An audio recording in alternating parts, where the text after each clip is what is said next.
这里有棵2年生的桑葚，今年是第1次结桑葚，非常丰收啊，吃了很多，期待着明年会结更多。现在就是修剪的季节。桑葚和其他的果树不一样，有的果树是要冬季修剪，或者是早春修剪，但桑葚呢，它大部分的修剪应该是刚刚是在夏季初夏。我们现在是5月底嘛，今天是5月25号还是26号的？那就是在刚刚这个摘完桑葚之后修剪。它的道理就是你现在修剪长出来的新枝条，就是明年结桑葚的这个枝条。所以我们现在来看，你看今年这个是挂果，这个吃了桑葚的，挂果结了桑葚的，这一些上都是去年修剪，去年在这里修剪，这里剪过一刀，然后长了这新枝条，去年夏天剪的。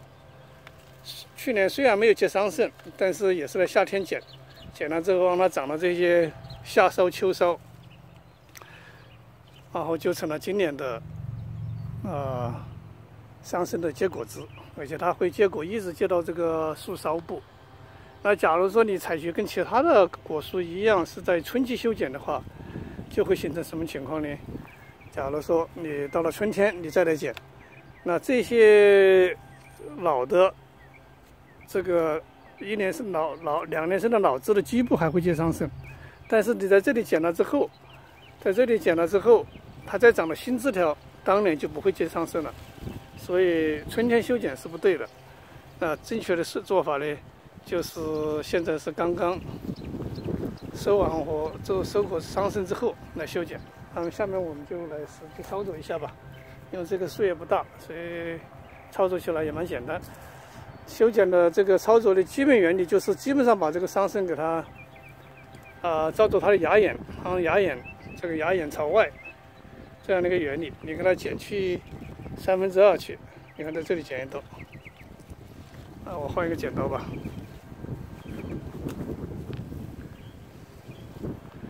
那这个剪刀呢跟那个些，这个剪刀剪出来的这个刀口更整齐一些。然后我们在这里。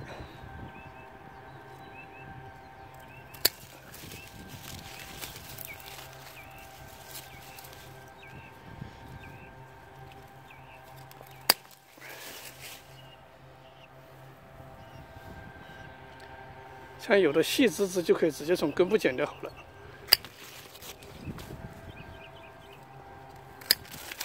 你看这个枝条，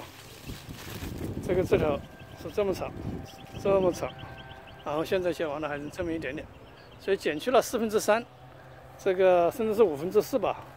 那香椿是一个要重修剪的一个东西，像这种是今年发的小枝条，这个可以暂时不剪。那像这里呢有1、2、3，这3个枝条都是挤在一块，所以把有一个枝条从基部剪掉。另外2个枝条呢也是做类似的处理，剪去3/4或者是4/5去。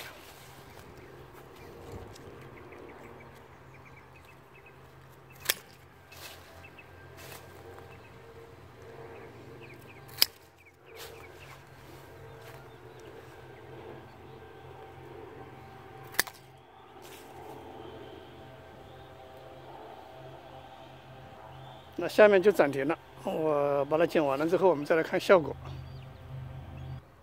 这个就是修剪之后的效果，整个树冠缩小了，至少是1半以上吧。每一个枝子都修剪或者是剪掉了。像这根枝子就把它剪掉了，因为这个它掐在几个枝子之间是蛮密的，就是这一早枝子没有剪。这早枝子今年没结桑葚，这是今年春季在这里剪了一刀，大家回看我那个视频，剪了一刀是为了促使它这个树，这也是培育树形了，让它这2只枝子再往外延展。所以这个是今年的春天的梢子，这也是给大家看，你春天剪枝长的春梢，它是不结桑葚的，所以这个是很新很嫩的枝子。这个呢就没有结桑葚，这个我会把它留着，然后到了明年吧，明年它会结桑葚，明年再剪它。那在剪过之后，这个剪口之下，它都会刺激它长新枝子出来。这有些枝子长出来之后，以后再做一点简单的清理，可能长得太密啦，有的长得是位置不对呀，到时候再清理，也会再做视频跟进。好了，这是一个短视频，就分享到这里。关于桑葚，修剪之后，然后结果之后的修剪。你看这地下的枝子，地下的这些大枝条都剪下来了，剪了一地。要舍得剪。果树修剪是为了结更多的果子，要知道什么样的果树该怎么修剪，是为了结更多的果树。桑葚就是这个样子的。好了，谢谢大家观看。如果有什么好的建议或不同的见解，请在留言区留言，谢谢。